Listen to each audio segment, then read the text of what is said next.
Knowing when you can retire can be difficult to figure out. So, we're about to go through a case study of John's situation and evaluate a few key numbers to see when retirement is possible for him.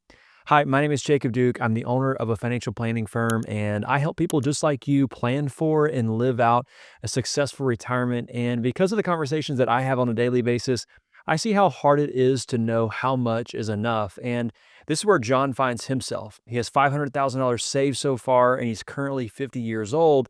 But in a perfect world, he would have retired yesterday because his body has taken a beating over the years in his career as an AC repairman. So his big question is when can I retire, and what do I have to give up if I decide to retire early?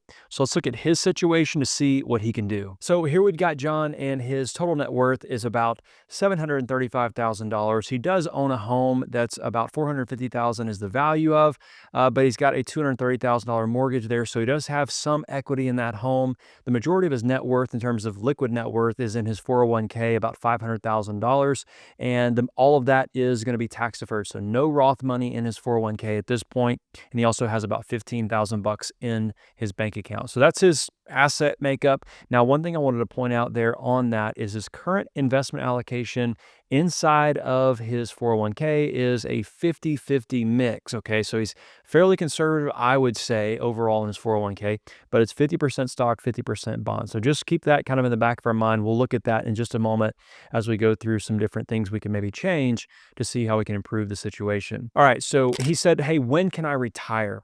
So what I'm going to do is he's 50 right now. I'm going to say, hey, why don't we just set 60 as the retirement age and then kind of go from there? We can adjust it up or down depending on what this is going to show us, and then we'll go from there. So let's just assume that he retires at 60, so it's 10 years from now. And then he's saying, hey, I don't really spend a whole lot of money, right? I've got a mortgage, I've got some discretionary spending of about $3,000, and then some healthcare costs would kick in at some point there in retirement. What I did was, since right now we're planning on retiring at 60, I said, hey, why don't we account for private health insurance? And then I just said $10,000 a year for that. After that, I'm plugging in, again, to be conservative and kind of shoot maybe a little bit high. Instead of doing like a Medicare Advantage policy, I do a Medigap policy instead, and that would cost a little bit extra every month on top of what he otherwise would be paying on an Advantage plan. So we've got a conservative estimates, I would say. So we're shooting high for those healthcare costs. In terms of his current income, he's making about $85,000 right now today. And at 67, whenever he gets his Social Security, right now we're going to start it at 67 as the plan, but his benefit at 67 based on current values would be $2,700. Obviously, it should increase a little bit depending on, what his working career looks like over the next few years, what years are falling off of his earnings record. Also, maybe once he gets to 62, what his total cost of living adjustments would be at that point as well. So the number could be higher than 2,700, but as it stands today, that's the projection. So he's making 85,000. What is he saving? Well, he's saving 5% of his income to his 401k currently, and he's getting a 4% match on that. The first 3% is going to be dollar for dollar, and I just put it in this way to make it really simple. But the first 3% is dollar for dollar, and then the next 2% is 50% on the dollar. So you got to put 5 to get 4. He's doing that. All that, again, is tax deferred. Outside of that, no other savings right now. We'll look at what he might can do here in a moment to help himself out a little bit. His expenses right now today are $3,500 a month, plus obviously everything else that kind of goes in on the housing side. So this number does not include a housing budget number. Okay, he's single. He doesn't have any additional family, and he has no kids. So he's solo, so let's just keep that really simple. So what does this do? We're trying to retire at 60. We're 50 right now. We've got about 500,000 bucks invested. What is that going to show us here? All right, so 67% chance of success. And if you listen to any of my videos, just know that I use that number. We like to know that number, but we don't base retirement on that number. That number can very well lie to us. And in fact, it's not in your best interest, most likely, to have 100% chance of success on this different Monte Carlo simulations, because what that means is you're probably not spending enough money or investing properly to be able to spend more. I would say if we can be anywhere from 75 or 80% to 95%, somewhere in that range, what that does is that gives us some flexibility to make decisions as life kind of happens, or as markets change and economies change, as the account values change over time.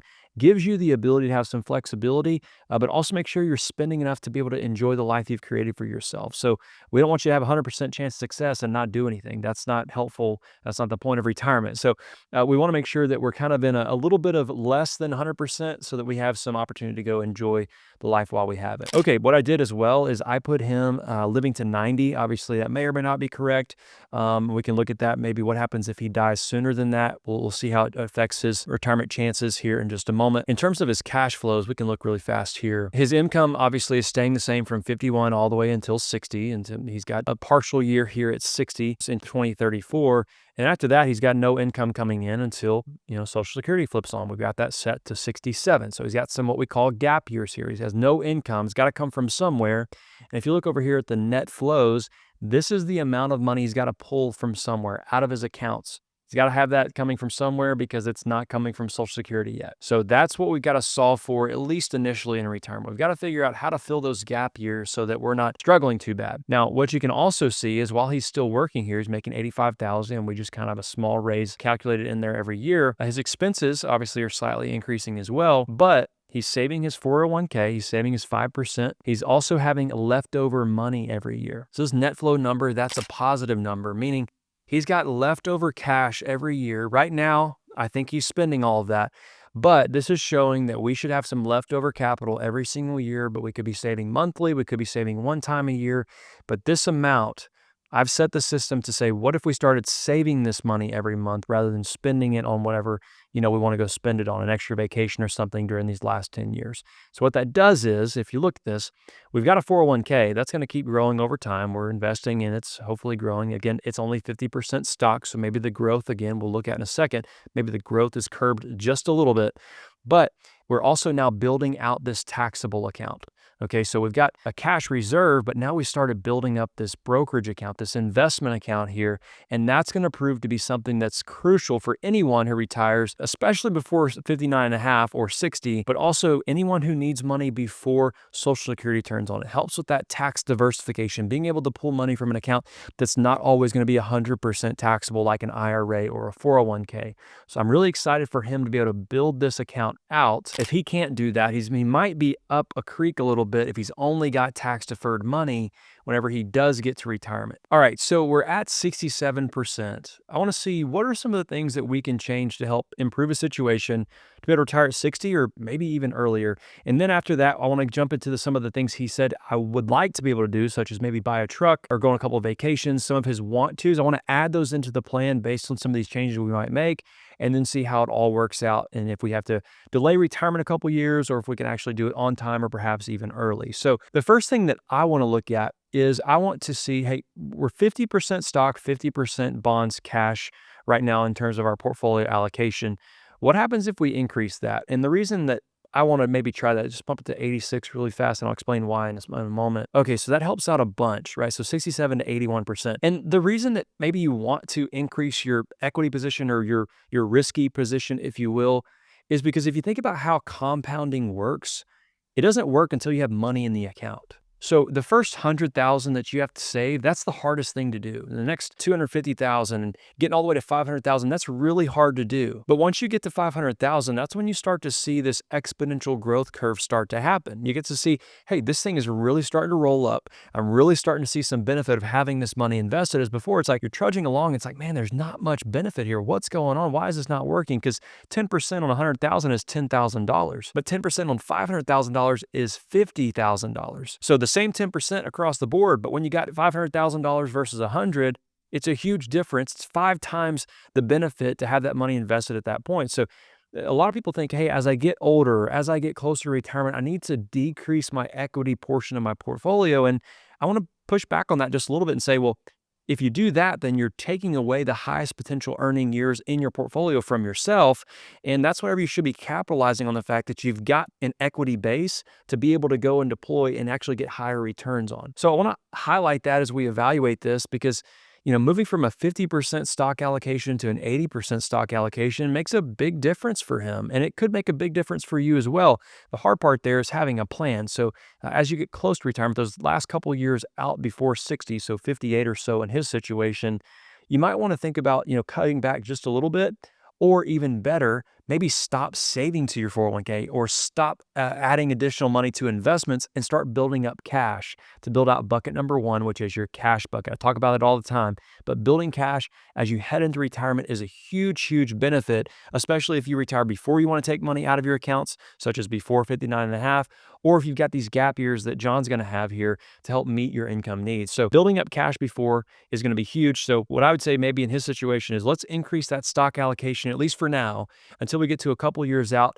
We might want to keep it the same then or pull back just a little bit, but we might want to start building cash in those last couple of years rather than adding to the 401k, at least above the match. So if he starts increasing his contributions to his 401k, I might want to pull those back in those last couple of years, maybe get the match only, and then keep going from there. So a huge increase there by increasing the allocation. That's a positive thing for him. Let's look now at what happens if he passes away before 90. Let's say he passes away at 80. I wonder what that does. Obviously, it's going to increase his chance of success because his longevity is not as long and he doesn't have to have as much money as for long. Okay, so we're in a great area here. So if he passes away at 80, he increases that allocation, he can retire at 60. Now, he did mention his health, which is an important factor in this. What happens if he goes at 58 and retires then rather than 60? Okay, so we're kind of on that edge of being like, oh, we can do this and still be sustainable, in my opinion. 75% is kind of that marker for me. So we're kind of on that edge if he retires a couple years early. Obviously, if he's healthy enough to keep working, I'd probably say, John, keep working because you can push your distributions out of your portfolio another year, make another year's worth of income that helps you in terms of how much your money would last one day. Okay, so let's bump this just back really quick to 60. Okay, and we're gonna go to 90 again. All right, so we're back here. What he did say he wanted to do was, hey, I want to have like an annual vacation budget, right? So this is on top of what he's currently spending monthly, $3,000 a month. Let's do this. Let's add a vacation budget really fast. So stick with me here. I'm going to call it 15 grand a year. All right. It'll start in John's retirement. So we're going to do one time. Nope. We're going to do every year. Let's just, I don't know, for 10 years, number of years, we'll put 10. Okay. So he'll be 60. He'll stop. Let's say it's 70. So this is maybe just an average over that time. Got a feeling this is going to pull him back decent amount on the chance of success by adding that in, but let's see. Okay. This is cool to see because if we look at the original plan, which I just added that to, we went from, I think it was 67% down to 35% because of this additional spending number. Now, with that additional spending and the change of the investment allocation, we're kind of sitting still. Okay, so again, that proves an important point around how you invest your money is going to be crucial to your long-term success in retirement. Now, what if we said this? What if we did the vacation budget? And what if we pushed back retirement by 1 year, assuming his health allowed? Again, we're right there close to that number. Now, let's say he doesn't live to 90. Let's say he lives to 85. Again, I think it's going to slightly increase. There you go. Okay. Now, again, what if he doesn't need $3,000 a month because now he's got an extra vacation budget? He can just do $2,500 and he realizes, hey, I got to give a little bit up here monthly just to be able to do the fun stuff I want to do. That $500 a month makes a huge difference. Okay, so if we look at some of these cash flows again, we can see this is going to get saved every month to the brokerage account. All right, so that brokerage account's growing. That's going to be huge for him in those gap years. I would say he needs to make a change around his investment allocation to improve, like, and make the most of his money. Like, he's got $500,000 sitting there, needs to make the most of that so that retirement is possible one day. So that's one thing. I want to see also too, what happens if we change this Social Security timing date? What if we move it to as early as possible? So it'd be 62, boom, increased it again. I wonder if we put this back at 3,000, what does that look like? So we start Social Security earlier and we can spend the same amount of money we want to spend, 77. So it's in the range and we're passing away at 85 versus 90 now. Bump that just back to 90 just to see really fast. Okay, so 71%. Let's say his health is fine, stays the same, it doesn't decrease or get worse over time. So let's say instead of 60, we bump him to 62. Now add another year to it, boom. It replaces the fact that he's passing away at 90 because we just moved that back up from 85. We also can now spend the money we want to spend every month. And obviously that's, adjusting for inflation, which we can see here. Let's see here on the summary, expenses. Yep. So we can see this is increasing over time with inflation. Here's the reality. You don't spend throughout life that way. You spend more in the early years and then less kind of in the middle there and then more on the back end, perhaps for healthcare, kind of what we call the retirement spending smile. And it's kind of like stages of retirement, go, slow go and no go years. I've talked about that before, but what if we change that really fast? What if we change that spending to a more realistic kind of spending cycle in retirement? You're going to see this be a lot better here. Yep. Let's put this at 60. I'm going to put this back at, let's say 2,500. Now that we've added in that additional vacation budget, boom, we're good there. Now I know that I'm changing a lot around here really quickly, but hopefully like this gives you an idea of the fact that he's got options and you might have options too. So you got to consider these things. What am I willing to give up? I'm willing to just spend a little bit less every month, not go do that extra thing that I like to do so that I can go on an extra vacation that I would really enjoy so that I can retire on time rather than have to push that back. And yeah, I've got to stomach a little bit more volatility in my portfolio, but it's going to be so worth it. And here's the data to prove it. All these different things kind of show John's got flexibility. It's really about making the right decisions at the right times. And that's what I help people do, right, every day. So as a retirement planner, we walk through these different scenarios, evaluate them. Hey, what do you prefer, Mr. or Mrs. Client? And then we go from there and say, hey, look, this is what the data is showing us. Here's what I think is permissible or not permissible. We kind of fit that all together from the emotional and personal decisions, also with the financial decisions, put those two things together. Then we come out with a retirement plan on the other side that's sustainable, but also one that you can enjoy. So if that's something that you're wanting help with or maybe looking for, there should be a link down in the description below where you can, contact me, schedule a call. We can have a conversation and see if there's any way that I might be able to help. But also, if you want to watch more case studies like this one, you can just watch this video right here to learn more.